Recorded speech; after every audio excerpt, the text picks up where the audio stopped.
we're going to be getting into another part of the conversation for this evening. We have Aisha Nontobeko, who will be speaking to us about her journey and where she is at with regard to her experiences as far as matrimony is concerned. Lots of things that's coming up in the preparation conversation, and we would love to bring that to you. So, Aisha, assalamu alaikum and good evening. How are you doing? Wa alaikum salam wa rahmatullahi wa barakatuh. Thank you very much for having me. Absolutely. Thank you for being here. Okay. So, we want to kick things off here just by starting with your mind frame about, talk to us about where your perspective is around marriage specifically. Marriage. I think growing up, right? I was born and raised in Soweto. And like many other children, we were often told that books before boys because boys bring babies. That was the philosophy of life. Books right? before boys, boys bring babies. Yes. Has that been something prone in your community? Yes, Has that even been now, like it's still a thing. Like, is there an age when it starts? From as little as possible. I think when you 12, 11, before you become mukallaf, that's the philosophy, that just do not look at boys. And for some weird reason, nobody ever tells you of the expiry date of not looking at boys. Okay. So you shifted me there. I see what you did. I see what you did. Okay. So you've been told what not to do. Yes. But you've not been given the signal, okay, green light, go. Definitely. Right? And it becomes part of life, becomes who I am. And being the firstborn daughter, there's always that sense of, do I strive so much to study, to work hard, so that I end sort of the generational curse and bring generational wealth? Or do I get married and focus on building my other family, leaving behind the mess that probably my forefathers created?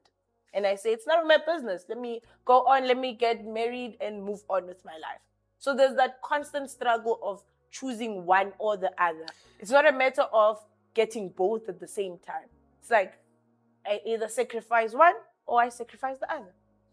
Is this something that's verbally communicated in the community or in the family? Like, go this direction, career, breaking the family curse, developing wealth? Or is it something that's just subtly mentioned as you grow up and as you move along? Like, where do you get this notion from? I don't think it's something that is mentioned. To a certain degree, through symbolism, it's mentioned, but it's a matter of responsibility. You yourself seeing the situation and then thinking to myself, what do I do? And then you get to make that choice on yourself. Not because somebody else is forcing you, but you're like, if I do not take the choice, then who else will? Wow. And those things are prevalent. Yep. Those things of, the family needs to start at some point to grow generational wealth, that has to take their career seriously.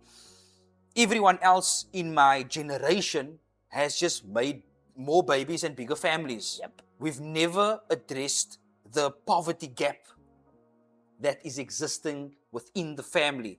And do you think that has delayed your decision? Definitely it has. Because I'm also looking at the fact that, okay, today I find a husband, right? My husband is able to afford my life. But will the husband also be able to afford his family's life, our family, and my family? So you have to ask, so you're asking. So will that husband be able to afford that? Or is it a matter of I work hard, very hard, to find myself in a certain place where I can afford my family, and then when he comes, then I'm at a space where he can focus on building for our family. And that is completely reliant on him. He's the one that has to make all of those changes for you. Or you build your career and you become dependent enough to make those changes. Is that where the dispute sits? It's vast, man, because we are also living in a society where it's very hard to find a man who will emulate the direct values and principles of Prophet Muhammad sallallahu alaihi wasallam. In theory, most men, especially I'll speak for the young people, right? It's very hard to find somebody who will follow to the T, right? They may be like, okay, no, bed of roses, I will do. But with the high rate of divorce and all of that, so before you get married, you are already thinking to yourself, okay, contingency plan. Should something happen, I must be able to do 1, 2, 3. Should something happen, I must be able to do 1, 2, 3 because it's the world that we live in. Are you saying to me, I want to hear you correctly. Okay. Are you saying to me, before you even have an idea of who this person is, I'm planning what's going to happen after he leaves me? Yes. Is that what you're telling me Yes. now? When did this idea start? Oh. I don't know. Like I feel like I've always had it. Let me just reverse here. Okay. So, when did you have that initial idea? I think I might be ready. I think I'm going to put some things out there because I might be at the place now where it must happen for me. I think 3 years ago, where I was like, okay, my studies are going well. Career-wise, I'm not where I want to be, but I see the light. And I don't know, to a certain degree, at first it was the pressure. The Shuyu in Cape Town, in society in Cape Town, have the pressure. Like, you'll be going everywhere and everybody's asking you, where's your husband? Where's your husband? So at first it was like, okay, let me get married so that I can have a husband to come along with me. And then later on I was like, okay, yeah, there is the influence of people and everything, but one day I also want to have my own family, right? So, okay, whoever will come and then I like them, then let's move on and get married. Were you thinking to get married because of the questioning and the pressure? Yeah, at first, yeah, definitely. It wasn't about me, it was about the pressure, because the pressure is too much. And I think the most sad thing is not only I face the pressure, but most of us, and some people even, some women even go to an extent of finding themselves in loveless marriages, all because of the pressure. Because the pressure comes in all angles. You are told that your biological clock is ticking. You are told that, oh no, wherever you go, you might be speaking sense, like perfect sense. But by the virtue of you not having a husband standing next to you, whatever you're saying does not have weight. Like the pressure goes as far as you might be at a supermarket and an auntie will come and say, oh, I haven't seen you in a while. They won't ask you, how are you doing? They'll ask you, are you married now? So it's like your whole world then now revolves around the ring. It's no longer about you, you finding yourself in a comfortable space to even ask advice about even getting married. It's about, you should have already done it because time is gone. Aisha, is there a possibility here that you're saying this to me? That despite your level of success, you're still always coming short because you're not yet married? Definitely. And it's something that in the Muslim community we never speak about. Would you say there are other women that feel the same way? Definitely. Like, most of the youth are working under, especially women, are working under the pressure of, I must get married because, even being invited in certain circles, you get invited because you have a husband, right? If you don't have a husband, then, oh yeah, we might invite you, but there'll always be that. And you start feeling it yourself when they'll be like, oh, so and so, there's a +1 for this, there's a +1 for that. And then when it comes to, no, it's fine, we can use her +1 because either way, she doesn't have a person. Aisha, with all of this demand and pressure and expectation from you, why are you not yet married? I think I'm not a person of regret. I don't like doing things and then later on regretting. I like being sure, like it must come from my heart. So as much as there's pressure from society and everything, I don't want to find myself being with a man that I don't love, or because society has dictated that for me. I also don't want to find myself, again, you remember earlier on I spoke about generational wealth. I don't want to find myself in poverty, all because I agreed to the fact that marriage comes first above being provided or any other thing. So for me, it's a matter of, if I do get married to that wonderful man who's going to bring a whole lot of joy in my life and all of that, it must be a matter of, I love the man. It's not because of Sheikh so and so, or I want to fit into the Muslim society. It must be just purely love. Absolutely. So you had this vision or this idea 3 years ago. Have you taken steps towards that? Definitely. I've tried a lot of things. The laugh afterwards, I believed you until the laugh. No, I did. So the first thing I tried was a Facebook.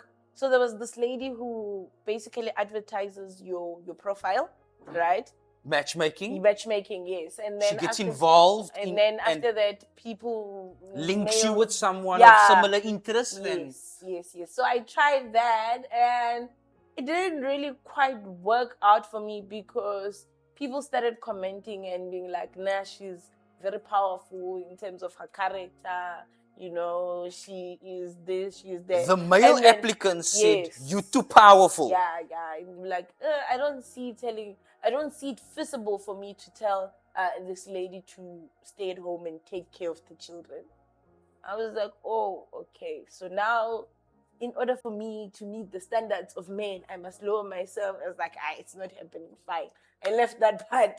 Those were the responses that you got. Yeah. And that is what made you decline Yeah. this whole idea I of... was like, nah. I think I was skeptical already going in, because in my head, to a certain degree, I had this belief that if I'm going to meet somebody, let there not be a third party. The only third party that I need is Allah, right? Can we not meet at the shopping mall? You know, like the olden days. And I mean, how did people in the olden days find their loved ones, right? It wasn't through a certain dating site or anything like that. It was just pure. They went to the mall, a community member, the neighbor, somebody, right? And in that, they were able to see each other and find that attraction and move on. And their marriages, funny enough, lasted longer. Now, I'm already skeptic. I'm going in that. Okay, I tried that. It didn't work for me. And then... what happened then? Because you saw now, you got a small sample of what men are wanting from you. Yeah. And now it's like, okay, I had this idea 3 years ago. I took some action and some steps, but whoa, this is not the feedback I was expecting, because what I've been working towards for the past few years, they are wanting me to, could I say, even give up? Yeah, like go way 100 steps back. I was like, no. So, but what I then, at that moment, I think I felt like, I think my first initial instincts were right.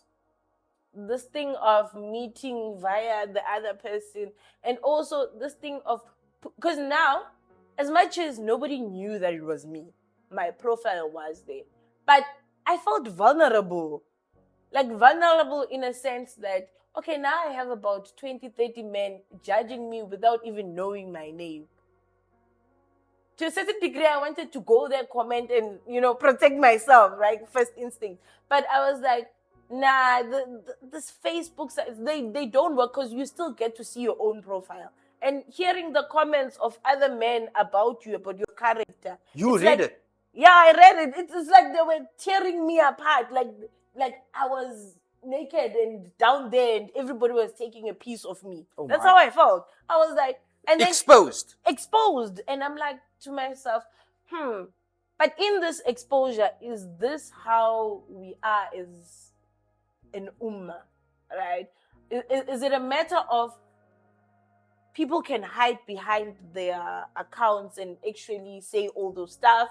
Because I'm pretty sure they wouldn't have said to me had they seen me face. And I don't think they did when they did see you. Nah, We'll come there. I had to stay anonymous. Okay. So Aisha, so now you went through this ridicule and this form of, scrutiny. Where did that leave you? Because surely so many things came up for you now regarding insight into where the minds are at of people. So what was the next step for you then? I think from the next step was, okay, I'm not going to stop trying, because at the end of the day, I did say that I want to have a family of my own. But also it made me have higher standards. And I was like, I am not going to lower my standards just because a bunch of bullies decided to say what they said, right? So I was like, for me, okay, I do not want a man who's going to be narrow-minded. Right? So it added to what I want in a man. And then from there, I moved to, I think, more socializing, networking, and being like, if I am going, Allah has promised me my spouse. So if Allah will bring my spouse, He will bring it. So with you saying that, you did take your foot off the acceleration. Yep. And that was how long ago? I think about a year ago. A year ago. What happened within that year now, taking your foot off the acceleration and now seeing the progression within that year? Did it slow down? Did your mind open up more? Were there any insights or fruits from that move? I got to focus on myself, learn more about myself, prepare myself, because I also do have a belief that we are all not 100%, right? So instead of me focusing on looking for the one, why not fix myself, the negative Were there things you traits found that I have? that needed to be fixed? Yes. They were? Yes, they were. Would you say that you've worked on it and you're now better? Yes, definitely. I think I worked on a lot on myself, and from there I was like, you know what, let's go back again. But through advice of a lot of people, I'm like, okay, let's go back and try again. You went into the pool, Yep. and you had an experience face to face with a few men. Yeah. What was your feedback from that experience? Disaster. Because Give me things, your top things that made this experience such a disaster, so that we can understand what people are facing.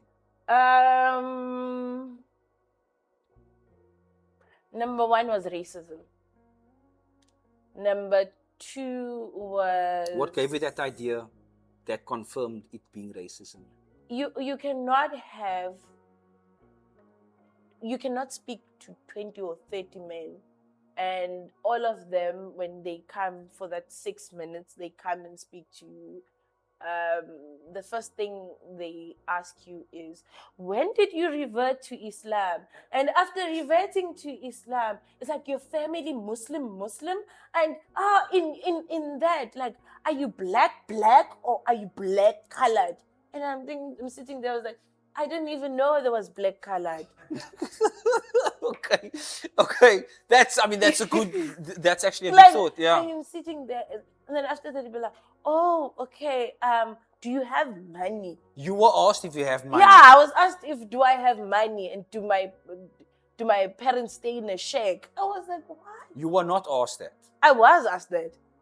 I was. That's why I was saying the level of racism that I faced there. Responded to that. What did Yes, you say? definitely. I have answers for days. I did ask that. Okay, if you're asking if my parents stay in a shack, do your parents stay in a shack? And why does it concern you to how they stay and where do they stay? It's my parents, it's not your parents. They literally not. So, Mu'alima Aisha, one thing I want to ask you. There are hundreds, thousands of others. What advice can you give them? To all the colored colors, the black colors, the colored colors, and the black blacks. To everybody. And the whites, and obviously the Yeah. Indians, and I don't want to, the Mexicans, and I'll go on all day. But I mean, we need to get somewhere. Okay. To everybody, wherever they are, as long as they're in this conversation, what do you have for them? I think, especially for women, I think that's who I can advise most. Take your time, right? Everybody may plan, but Allah is the best of planners. And on top of that, as I said, Allah has promised us that He has created us in pairs. And your pair is coming. Don't succumb to the pressures of people, because at the end of the day, you're the one who's going to be married, not the other people who are making noise for you. And on top of that, I don't know, man, love yourself enough to be able to love the other person. Aisha, thank you so much. Beautiful advice. And well, there you have it. Everybody's created in pairs, and I think that mindset is what will take you there. And here we are, episode number 2, session number 2. And finally, we get to bring on to the camera producer, Thaakier Adams, who has been behind the scenes doing all the crazy signs and all the yes and the no movements. And yeah, you get to see him. Let's hope he doesn't do any of that in front of the camera today. Thaakier, assalamu alaikum. How are you doing, brother? Walaikum salam wa rahmatullahi wa barakatuh, brother Imtiyaaz. Glad to finally Shukran have for you. No, putting me in absolutely. front of the camera now. Yeah. I know how you love holding the limelight, Well, some don't call it lime. Anyway, we're going to be going to a conversation now, Thaakier. I just want to understand. In our first episode, I just want to take you a bit back very quickly. We introduced the conversation, the monologue of what duality discourse is all about. So we want to get your take on why duality discourse, where does it come from, what's the idea, and just based off how I spoke about the purpose of the conversation. No, subhanAllah, alhamdulillah. I think the story starts for us with this program as a continuation of many programs we've had in the past. I would say probably 3 years being involved in the life coaching spheres and in the self-development and self-improvement spaces. It's always been close to my heart to discuss the stories that is out there. Like, I mean, you mentioned it beautifully at the end of the monologue, that every soul has a story. And it's very beautiful. Something I saw some years back, of a library in Germany, I think. Okay. And what they did was they would have one of the upper levels, where they would have seniors and pensioners and people that are in retirement that their days are not really busy with work or anything, but in an attempt to keep them active and keep their mind active, the city and the library would invite them to the library at a certain day of the week, and then encourage youth to sit with these seniors and engage in conversation, engage in talk and story and history. And I found it so interesting because as society and as technology and the world we're in now, we understand where we get our knowledge from, whether it's from books of old or Google or anything like that. Or information is everywhere. Information is the one thing we don't lack, But when it comes to information in the form of a story, that was what was so beautiful for me. And what I think is so impressive with the work of life coaching, the work you've been doing over the years, is that it's not just a lesson to be learned. It's something to be admired. It's a story that you listen from an individual that you actually can hear the hurt or the joy in. And that is something we wanted to focus on with this program. Hurt and joy. Exactly. The understanding that life isn't just clear cut. It's not black and white. There's always gray area, And every day, everybody's going through challenges. And like you say, you've been saying in your promotional material, it's a matter of choices. We're going through challenges and we are forced to make choices every day. And to start identifying that the choices that I make actually led me to the moment I'm in. And that is what we've been getting from this episode and the previous episode, with regards to how those choices define who those individuals have become.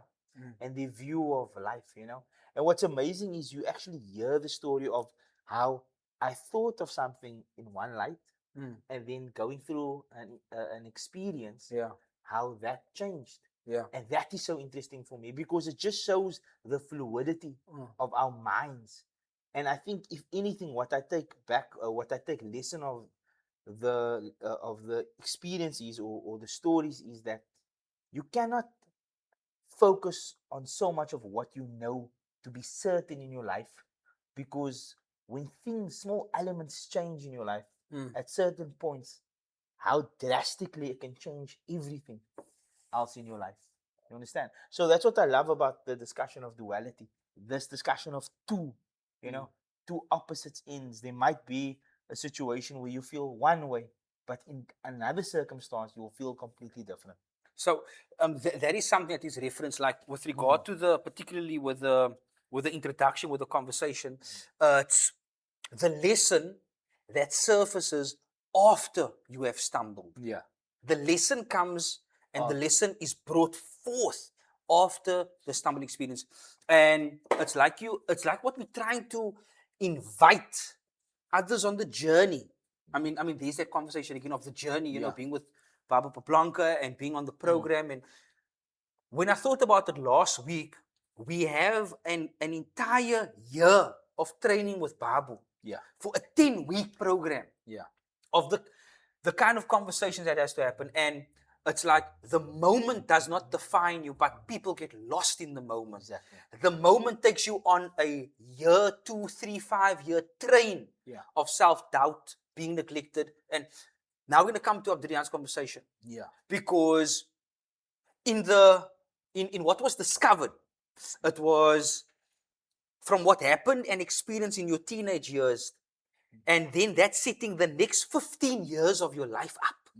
And in his reflection, asking, do you think that hindered your growth as far as finding someone? Yeah. The message you received with your upbringing. Yeah. So there you have someone's life defined for the next 15 years after those moments of turmoil. And the message what Duality Discourse brings forward is, it's not the moment that defines you, but it is the meaning that you have given that moment. Yeah. Yeah. And I will bring reference to something that I've asked you in the past with regards to just trying to understand the value of life coaching and the value of psychology. One of the key examples you gave me a couple of years back, I don't even know if you remember, is that life coaching is a matter of going back into that turmoil, going back into the situations in your life where you felt, I just wish that didn't happen to me, and then relive it and then redefine it into a new light, looking at it through a new lens. Yes. That is what's so important to me. Because listening to Abdudayan's story, and in retrospect, he now can say, I'm happy that I went through that. Which is the most bizarre. It's most bizarre. But if you listen to many stories of the successful, they will tell you the same thing. Yeah. I'm happy that I grew up in that impoverished location. There's a book about it, Born a Cry. Yeah. So Born a Cry. But what's important here, and what's the mission of Duality Discourse, is understanding and preaching the message that those of us that are going through a tough time, whether it's finding a partner, whether it's financial trouble, family trouble, drug abuse, divorce, whatever it is, you need to identify this in this turmoil. There is something for you to walk out of with positivity. You're not here just to survive. You're not here just to endure. Something that I don't enjoy hearing when we talk to couples, especially after divorce, the statement of, I wasted my life. Yeah. I gave him 5 years. I gave him 10 years. And then you have to ask yourself, as a believer in a creator, do you not think that your creator had a plan?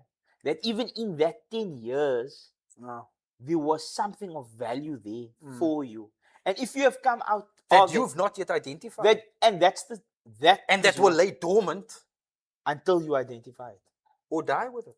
Is that possible? That is the reality, and that is unfortunately the reality of many of us in this world that go through our turmoil, and this world just becomes another version of a hell. And I don't believe that anybody deserves that. And I don't believe that this is what our Creator has set forward for us. A life of despair that, you're in it and you just have to endure it. There isn't. We cannot believe it. Because if we believe it, then we've given up hope. So, I mean, that comes from the tradition scripture that I mentioned in the monologue, right? And I think it's a very powerful one. And obviously, if those that wants to maybe go forward and research it a bit further, it's chapter 4, verse 8 and 9, written by Paul. And it's a conversation that says, you will be perplexed, but never meant to be despaired. Yeah. You're meant to be perplexed. You are meant to be pushed from every corner. That's how the script is written. You're meant to be pushed from every corner, but never crushed. Yeah. Struck down, but never destroyed. Yeah. It's as if the mind has taken now the step in self-destructing. Yeah. But that was never the purpose and the intent. That was never the purpose. So, we have our beautiful guests that were here. And what I love is how you have Abdurian spending 15 years on the battlefield, and now he's conquered. So imagine that day, his wedding day. Yeah. And it's like, this 15-year journey brought me here. Yeah. And now he sees his wife. What do you think about that speech? I mean, when I heard it the first time, it hit me. And when you hear it again, it just hit you twice as hard. I looked at him. No, he's feeling it, eh? He's feeling it. And I can imagine she probably reading it to him every night. Just reminding him. True, yeah. of Why that would she? commitment. What type of relation would that be? You always make a comment about how people value progression at that age of their life. So a 20-year-old's version of a marriage is different to a 30-year-old version of a marriage. And what's the level of appreciation a 21-year-old will have of a marriage and a 33-year-old will have? Because the 33-year-old's journey was like, I mean, if you listen to the point of asking for something at 33 years old, 32 years old at the time, I believe she was, 32 years old, and okay, it's 32 years now, okay? That's why I asked, listen here, what were you thinking about before you made that sat down and whatever, right? And I mean, I don't know, I just took so much from that, man. It's really amazing, it's beautiful. I think the one thing I admire about it is that she took that initiative to hone down of what she wants. And that's now the next step. Yeah. After talking about the struggle, it's the step now. It's the step. It's the initiation. Yeah. I mean, we've been in the program of matchmaking and speed dating for the last 2 years. There's a lot of people that's coming forward with a step, but it's not sometimes enough. And I think what she did by looking inside and asking herself that question, like, what do I want? I think that's the most beautiful. I think that's how Aisha ended off her interview with. Well, I mean, Aisha started off extremely strong. Because she's like, look here, this is what this is my family dynamic. Yeah. This is what's happening in my community. Yeah. And I asked, look, is this verbalized? But she says, Imtiyaaz, it's not even verbalized. Yeah. This is just the energy and the feeling, and it's like embedded so strongly in society that they don't have to talk about it. They just already understand this is what is expected of me. Yeah. And I think in many ways for me, Imtiyaaz, duality discourse is also about opening up the lines of communication, clearing up the words that's not said. We live in a society where we are expected to do things right or wrong, or whatever, in whatever it's the form. expectation. Expectation, societal. So we need to as a community and a society, we need to start moving past doing things just for the sake of doing it because of culture, and actually understand why we're doing it. So that is what Aisha was doing. She looked at her life in retrospect, how I grew up, what did I go through, the actions I took because of pressure from the family and expectation and they were closing the generational poverty gap, all these things. Yeah. She took action, and then she realized that, no, it still didn't get me to where Well, need I to mean, be. how could it? Because, I mean, men are saying, well, this is not the right person to marry. Yeah. Men are telling her, well, look, I mean, and this is not someone that's going to stay at home and look after my children. Yeah. She's too powerful. I mean, how must she receive Yeah. feedback like that and I still mean- be encouraged to, no, go out and look for someone? And it's a real challenge. I mean, the way she brought it forward, it actually makes you think that many times we're sitting around and we're thinking, this girl probably not getting married because she's just making it difficult on her own. But to actually listen to the challenges The that story. you go through, the story, and to actually, feel that, listen, it's real. It's not a joke. Her challenges are somewhat out of her control because she's dealing directly with society. But Thaakier, we want to talk about having control. Of course. So how do we bring that conversation in? And because like you're saying, the challenges are out of our control, but we want to talk about how do I have influence over the events of my life? I think Aisha has addressed it perfectly. Malima Aisha, by ending the way she ended off her interview, by saying that understanding, that take your time. Don't be pressured by society. That's the pressured. message you gave to the ladies. That's the message you gave, and that's a beautiful message.